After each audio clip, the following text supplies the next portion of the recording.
The morning after the storm was unlike any the village had seen in years. The sky was clear, painted in soft hues of orange and pink as the sun rose over the hills. The air felt lighter, and the oppressive heaviness that had lingered for generations was gone. The villagers moved cautiously at first, unsure if the night's events were truly over. Nkem stood in the courtyard with the preacher and his family, staring at the ruins of the shrine. The idol, once a symbol of fear and control, was now nothing more than splintered wood scattered across the clearing. It was a sight both humbling and liberating. "What happens now?" Nkem asked, his voice steady but filled with curiosity. The preacher placed a reassuring hand on his shoulder. "Now, healing begins. The chains have been broken, but the scars remain. It's up to you, your family, and this village to walk in the light and rebuild." Chief Olisa called for a gathering later that day. The villagers crowded into the courtyard, their expressions a mix of hope and uncertainty. The old man stood before them, his shoulders heavy with the weight of his actions, but his voice steady. "For years, I led this family and this village in darkness," he began. "I thought I was protecting us, but I was only binding us to fear. Last night, that fear was defeated, and I am asking for your forgiveness." The crowd murmured, and slowly, one by one, people nodded.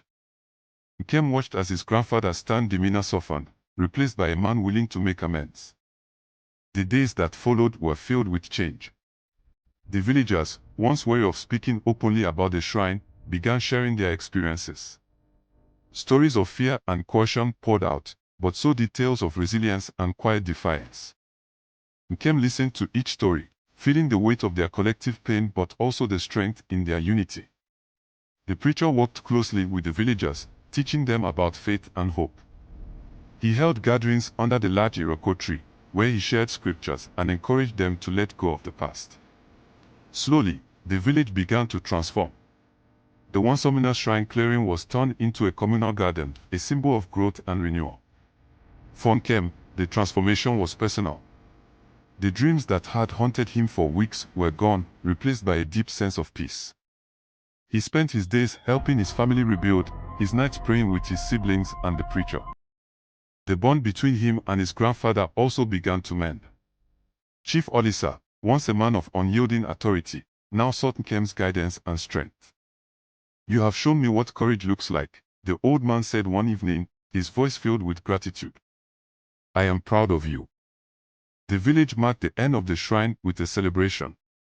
The courtyard was filled with laughter, music, and the smell of freshly cooked food. Children played freely, their joy unburdened by fear, and the adults shared stories of the past and hopes for the future. As the sun set, the preacher stood before the villagers one last time. "You are free," he said, his voice resonating through the gathering. "But freedom is a choice you must make every day. Choose light over darkness, truth over lies, and love over fear." Nkem looked around at the faces of his family and neighbors, their expressions filled with hope. For the first time, he felt the weight of the past lift completely. The village had faced its darkness, and while the scars remained, they were no longer a source of pain but a reminder of their strength. That night, as he knelt in prayer, Nkem whispered words of gratitude. He had seen fear, he had faced the lies of the idol, and he had witnessed the power of truth. And now, he knew that the future of his family and his village was bright.